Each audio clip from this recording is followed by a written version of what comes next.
Vous parlez, vous partagez, vous essayez d'impressionner, de connecter, de marquer les esprits. Mais plus vous parlez, plus les regards s'éteignent. Vos mots semblent glisser dans le vide, comme s'ils n'avaient aucun poids. Comme si votre voix, pourtant sincère, se dissolvait dans l'air avant même d'avoir atteint l'autre. Et pendant ce temps, il y a ceux qui n'ont besoin que d'une phrase, une seule. Et tout le monde se tait, tout le monde écoute. Leurs mots résonnent, ils restent, ils dominent. Pourquoi cette différence? Pourquoi certains semblent magnétiques, pendant que d'autres s'effacent dans le bruit? Pourquoi vos idées, pourtant profondes, tombent à plat, alors que d'autres captivent avec des banalités? Ce n'est pas une question de vocabulaire, ce n'est pas une question d'intelligence, ce n'est même pas une question de contenu, c'est une question de présence.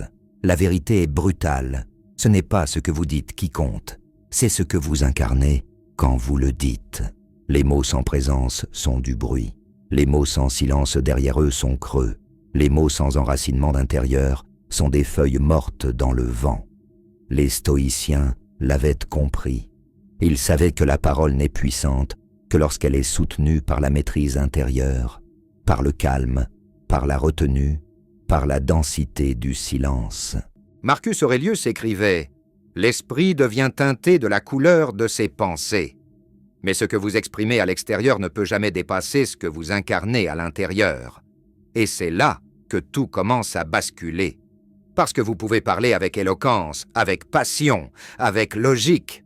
Mais si votre voix tremble d'un besoin d'être validée, si vos mots cherchent à combler un vide plutôt qu'à transmettre une vérité, alors l'autre le sent, même inconsciemment.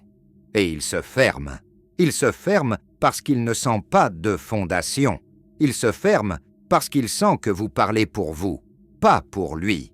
Il se ferme parce qu'il sent que vous cherchez à être entendu, mais pas à écouter. Et c'est douloureux. C'est douloureux parce que vous avez l'impression de faire tout ce qu'il faut. Vous êtes sincère, vous êtes engagé, vous voulez bien faire. Mais plus vous essayez, plus ça glisse. Plus vous insistez, plus ça s'efface. Alors vous vous demandez, qu'est-ce qui cloche chez moi? Pourquoi ça ne touche pas? Pourquoi mes mots ne laissent aucune trace? Et cette question, elle vous hante, parce qu'elle touche à quelque chose de profond. Le besoin d'être vu, le besoin d'être entendu, le besoin d'exister dans le regard de l'autre. Mais voici ce que les stoïciens nous enseignent. Ce n'est pas en parlant plus fort qu'on est entendu, c'est en parlant moins, mais avec plus de densité. La densité ne vient pas du volume, elle vient du silence derrière les mots, du calme intérieur, de la clarté d'intention, de la capacité à ne pas parler pour combler, mais pour transmettre. Et cette densité, elle se cultive, elle se forge dans l'écoute, dans l'observation, dans la retenue, elle se forge dans la capacité à ne pas réagir à tout, à ne pas vouloir tout expliquer, à ne pas chercher à convaincre. Elle se forge dans la capacité à laisser de l'espace pour que l'autre existe, de l'espace pour que les mots respirent, de l'espace pour que le silence parle. Parce que parfois, ce n'est pas ce que vous dites qui touche, c'est ce que vous ne dites pas, c'est ce que vous laissez émerger, c'est ce que vous incarnez sans avoir besoin de le nommer. Et c'est là que réside la vraie puissance, pas dans la performance, mais dans la présence. Et si le secret n'était pas dans le contenu, mais dans l'espace qu'on laisse à l'autre? As-tu déjà ressenti ce vide après avoir parlé? Ce moment où tu te dis « Pourquoi ça ne touche pas? Pourquoi mes mots ne traversent pas ?» Partage ton expérience. C'est dans ces creux que naissent les vraies connexions. Imagine une conversation, pas une discussion de surface, pas un échange de convenance, une vraie conversation. Quelqu'un partage quelque chose d'intime, de vulnérable, de vrai, un souvenir, une blessure, une joie fragile. Et là, tu sens l'élan monter en toi, celui de répondre, de raconter ton expérience, de montrer que tu comprends. Mais au lieu de céder à cet élan, tu t'arrêtes, tu inspires et tu dis simplement « Dis-m'en plus sur ça ». 6 mots qui ne cherchent pas à briller, 6 mots qui ne recentrent pas la lumière sur toi, 6 mots qui ne volent rien à l'autre. Au contraire, ils lui rendent tout. Ces mots-là ne sont pas une technique. Ce ne sont pas des mots magiques pour manipuler ou séduire. Ce sont des mots d'ouverture, des mots de présence, des mots de maîtrise. Parce que pour dire « dis-m'en plus sur ça », et vraiment le penser, il faut avoir appris à se taire, à ne pas interrompre, à ne pas performer, à ne pas chercher à être celui qui sait, celui qui sauve, celui qui impressionne. Il faut avoir appris à retenir son impulsion, à écouter sans vouloir corriger, à accueillir sans vouloir orienter, à créer un silence fertile, un espace où l'autre peut s'étendre, se révéler, se sentir vu.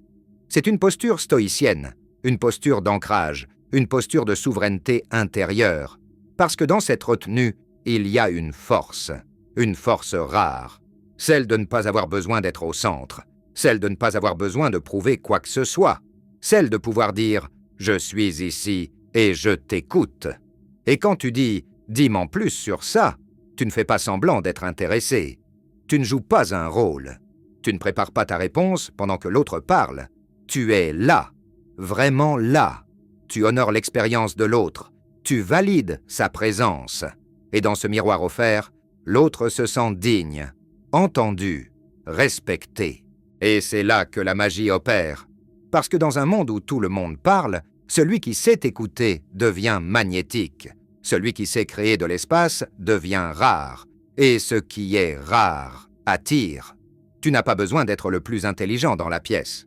Tu n'as pas besoin d'avoir l'histoire la plus marquante. Tu n'as pas besoin de tout comprendre. Tu as juste besoin d'être là, entier, présent, disponible. Et c'est cette disponibilité qui transforme la conversation. Ce n'est plus un échange d'informations. C'est une rencontre. Une rencontre entre deux mondes intérieurs. Une rencontre qui ne cherche pas à convaincre, mais à comprendre. Et ce qui est fascinant, c'est que plus tu laisses l'autre parler, plus il s'ouvre, plus il descend en lui-même, plus il explore des zones qu'il n'avait peut-être jamais mises en mots. Et tout ça parce que tu as su dire « dis-m'en plus sur ça ». Ces mots sont une clé qui ouvre des portes que même l'autre ne savait pas verrouiller. Une clé qui dit « tu peux aller plus loin, je suis là pour te suivre ». Et ce qui revient, ce que tu reçois en retour, ce n'est pas juste de l'information, c'est de la confiance, c'est de la vérité, c'est de la profondeur. Et cette profondeur, elle te transforme aussi. Parce qu'en écoutant vraiment, tu apprends, tu découvres des mondes, tu affines ta perception, tu développes ton intelligence émotionnelle, tu deviens plus humain. Et si l'attraction ne venait pas de ce qu'on dit, mais de ce qu'on retire, parce que oui, dans cette posture, tu retires ton besoin d'être validé, tu retires ton envie de répondre, tu retires ton ego de la scène. Et ce qu'il reste, c'est une présence nue. Une présence qui ne cherche rien, mais qui offre tout. Et c'est cette présence-là qui attire. Pas parce qu'elle séduit, mais parce qu'elle libère. Elle libère l'autre d'avoir à se défendre. Elle libère l'autre d'avoir à performer. Elle lui permet d'être. Et dans ce climat, les liens changent. Les relations se transforment. Les conversations deviennent des lieux de vérité. As-tu déjà essayé de dire moins pour entendre plus? As-tu déjà ressenti ce basculement, ce moment où l'autre s'ouvre parce que tu n'as pas comblé le silence? Qu'est-ce que ça a changé dans tes relations, dans ta manière d'être avec les autres? Dans un monde saturé de bruit, le silence devient magnétique. Les conversations s'enchaînent, les mots fusent, les opinions s'affrontent. Tout le monde veut être entendu. Tout le monde veut exister à travers le langage. Mais dans ce tumulte, une chose devient précieuse. La capacité à se taire. Celui qui écoute vraiment, celui qui ne cherche pas à performer, celui qui ne cherche pas à occuper l'espace, devient rare. Et ce qui est rare attire. Il attire non pas par son éclat, mais par sa densité. Il attire non pas parce qu'il parle bien, mais parce qu'il sait quand ne pas parler. Quand tu dis « je ne sais pas », tu ne t'effaces pas, tu ne te diminues pas. Tu ouvres un espace d'authenticité, un espace où l'autre peut respirer, où la vérité peut circuler sans masque. Quand tu dis « ça a l'air difficile », tu ne proposes pas une solution. Tu offres un refuge. Tu dis à l'autre « je te vois, je ne cherche pas à te réparer, je suis là ». Et quand tu laisses une pause exister, quand tu résistes à l'envie de combler le silence, tu donnes du poids à chaque mot. Tu donnes de la gravité à la présence. Tu donnes à l'autre l'espace de se déposer. C'est là que naît la présence stoïcienne.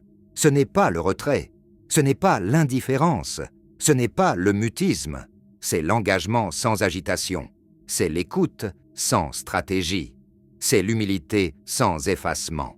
C'est une posture, une manière d'être, une manière de dire « je n'ai pas besoin de briller pour exister ».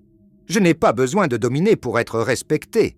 Je n'ai pas besoin de parler pour être entendu. Et cette posture attire.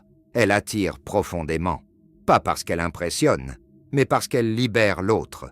Elle le libère d'avoir à se défendre. Elle le libère d'avoir à performer. Elle le libère d'avoir à justifier son existence. Dans cette présence, l'autre peut respirer. Il peut être. Il peut se dire sans crainte. Et c'est là que naît la vraie connexion. Ce n'est pas ce que tu ajoutes qui attire, c'est ce que tu retires.